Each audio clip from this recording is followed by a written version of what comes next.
Glenn Greenwald, once again, being the worst debate lord. Andy, dude, I've been mentioned by him literally all morning. It is making me lose my goddamn mind. He like brought me up in a conversation about, oh, here it is. One of the overlooked points in the New York Mag profile on Matt Taibbi is the irony of calling him a grifter. The easiest way by far to get rich in media over the last 5 years was to become an anti-Trump Russiagate resistance fanatic. Ask Adam Schiff in his #1 book on the New York Times list. People driven by enriching themselves rather than conviction, grifting, knew that the easiest path to profit and fame was becoming a Russia and Trump obsessed #resistance extremist. I hate these conversations. It's always like back and forth. Everyone is saying, you're a grifter, I'm a grifter, no, you're a grifter, no, you're a grifter, no, you. It's literally just like a nonstop back and forth. And it's so silly, dude. Yeah, we're all grifters, okay? Yes, we're all grifters, dude. I hate this conversation so much. People driven by enriching themselves rather than conviction grifting. That's why it's so ironic that those of us who refuse to do that are called grifters. Those on the center left who thrived, most did so with constant anti-Trump agitprop. It saved Chris Hayes' job and made him millions. It turned tons of unknown charlatans into rich social media stars. It paid off the Lincoln Project's debts and bought them new boats. And Hasan Piker, a left-wing commentator with a huge online following, has attracted criticism after buying an expensive new home. But shouldn't the left be concentrating on things such as getting into power? So, you know, I caught a stray there from Mr. Greenwald, okay, who I have said time and time again is like not in it for the Substack bucks, as many people think, but I still suspect is in it for something so much sadder than that. And you guys have said that I'm wrong, but I think he just wants to be a cool kid, okay? I think he despises Matty Iglesias and Jake Tapper and everyone who was called a brave hero for standing up to Donald Trump from the comfort of their homes while he was getting literally ass fucked by the Brazilian government nonstop. I don't mean that in a homophobic way. You know what I mean? Like just straight up fucking being constantly persecuted for actually doing good investigative reporting, okay, in Brazil. So while that was happening and everyone was like considering him to be an enemy of the state, while, you know, everybody was like fucking getting nice like media deals, he got really fucking pissed and he was like, fuck this shit. I hate it. I hate this so much so that his brain fucking fried.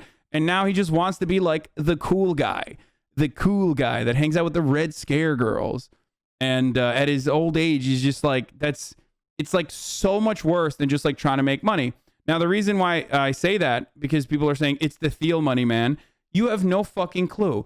Glenn Greenwald makes absolute fucking bank off the public speaking circuit, and even before that was getting paid $500,000 fucking dollars by Omidyar, okay?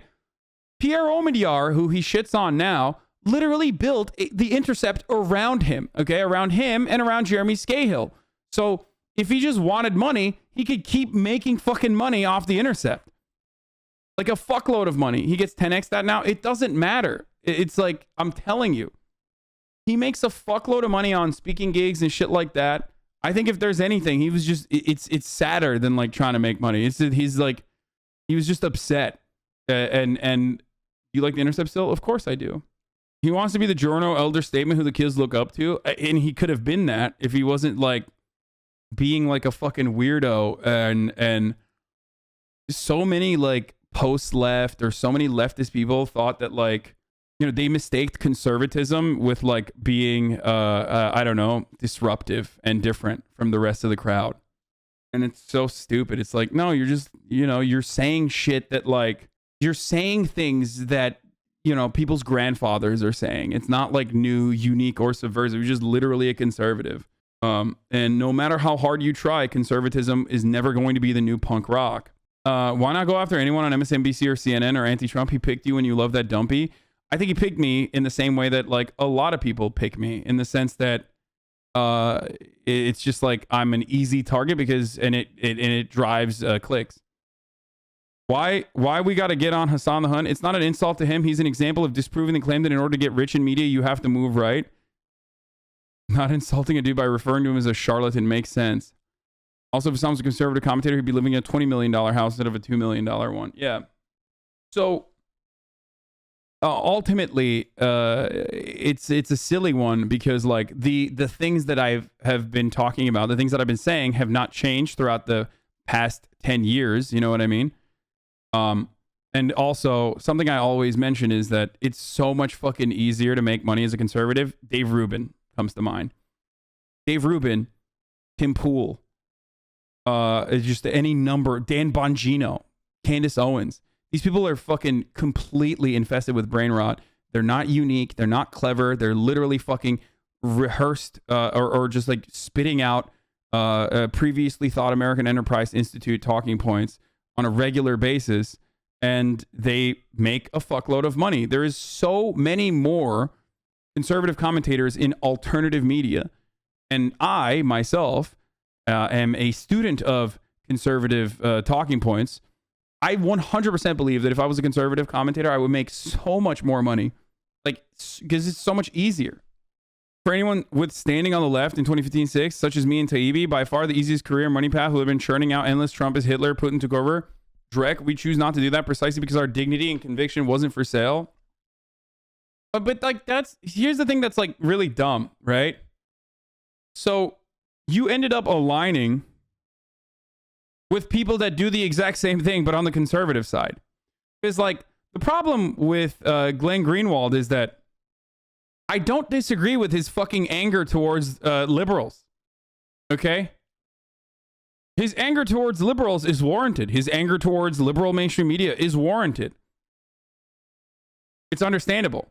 But the issue is he never fucking he never turns that like machine gun of skepticism towards Republicans who are transparently awful and don't even fucking hide it in the same way that like liberals do. So that's the problem. A few things are easier than getting rich by being a popular liberal left media resistance figure. By the way, I was like not a fucking resistance figure. I don't know why he says this. Like I wasn't even like a fucking Russiagate guy. So that's another like silly thing. I didn't do the fucking Russiagate shit that like so many others did. I was critical of the Russiagate narrative regularly. And so that's why it's always like funny whenever like I get looped in. You always clown on the Russia shit. Yeah, I know. It's just like, that's why it's like, what the fuck, dude? Why are you looping? Why are you saying I'm with the fucking Russiagate crowd? For anyone with standing in the left, anyway, a few things are easier than getting it. The grifter label comes from two things: liberal hubris, their inability to believe anyone could see the world differently, absent corrupt motives, and projection. Those who have no convictions for which they're willing to sacrifice assume everyone is similarly deficient. Like, a lot of this also stemmed from Matt Taibbi's like brilliant reporting on the Let's Go Brandon conversation, which I will get to. Both Matt and I have always made money in journalism. If we were motivated by profit, the easiest path to have made more would have been to jump on the Trump as a fascist resistance Russiagate train. Easy, ample money with zero conflict. We both refuse to do that. He's just like a permanent contrarian. Matt Taibbi's a flawed legend. Dude, I used to love Matt Taibbi. Are you kidding me? Two of my fucking favorite journalists on the same goddamn broadcast, Tarfu Report. It was my favorite podcast. Like, that's how much I love. I love Matt Taibbi. I love friend of the show, Alex. And like, it's so sad what has happened. He clarified later that he was using you as an example of not moving right and making lots of money, so he was just clickbaiting you for that tweet. Yeah. The point is, everyone could have... Trump was good for the media regardless, okay? You could make money bashing Trump. You could make money defending Trump. And plenty did. What you have to look at, like... What you have to look at, though, on the other hand, is like how the left and leftist media operations fund itself versus how the right operate and how it funds itself. And... if you think that the right-wing media machine is not significantly better at like uplifting the most deranged fucking voices and the most like far-right voices in a way that the MSNBC fucking liberal mainstream media never ever will do in a million fucking years, you're delusional. Charlie Kirk will write when he's in high school a Breitbart article, okay, like an essay for his high school about how like a black woman stole his West Point Academy appointment or some shit, and then that will make like national news because Fox News is a machine. Like, they see someone who's young and is saying shit that old people say, and they're like, okay, boop, we're going to elevate you to the fucking highest form of media. And then you can have like a multi-million-dollar operation that is steadily funded by old fucking billionaires because you've been lying to them and telling them that you're actually changing young people's minds towards conservatism. Same shit with like Ben Shabibo. These are people that routinely go on Fox News. There is no like equivalent. I don't go on MSNBC. I'm not welcome on MSNBC. I'm not welcome on CNN. The shit that I say kind of diametrically opposes, in a lot of instances, the shit that you hear on CNN and MSNBC. Every now and then they'll have, someone like me on, but for the most part, they won't. Okay. And I also despise Jake Tapper. Yeah. If the DNC operated that way, you would have spoken at a convention by now. Exactly. So that's the difference there. Okay. And that is the problem. If tomorrow you went on right-wing Fox News to have you within the hour to talk about why you changed the side, of course. 100%. And Glenn is not involved. Glenn is not welcome on fucking MSNBC and CNN either, which is why he like despises them to a degree, because these people do not respect him for all the fucking work that he's done in the past. And I think that like broke his fucking brain. That's the difference. Anyway, it's just such a fucking silly conversation over and over again. Like, I don't care. Okay. I just don't care. I still follow Matt Taibbi. I think he just like talks way too fucking much about like every pathetic little fucking thing that happened on the planet. Like, oh, this professor was fired from their job. Like, it's like, dude, shut the fuck up. You used to take on Goldman Sachs. And now you're writing articles about like fucking freshmen in college campuses with like, a butch haircut. Like, what the fuck is wrong with you? You literally used to write on the Rolling Stones about Goldman fucking Sachs. And now you just like cry like a fucking YouTube essayist, dude, about, like gay lesbians or some shit, ending free speech. It's so disappointing. Like, there is a lot of labor momentum happening in this country, okay? And if you are truly still, pro-American worker and whatnot, but your coverage exclusively revolves around like writing substacks about like fucking, cancel culture and like defending Dave Chappelle or whatever the fuck, and rarely ever about like actual labor organizing and labor momentum, then you probably don't fucking give a shit. You're just kind of in it for yourself. Your brain rot. Your brain is rotted.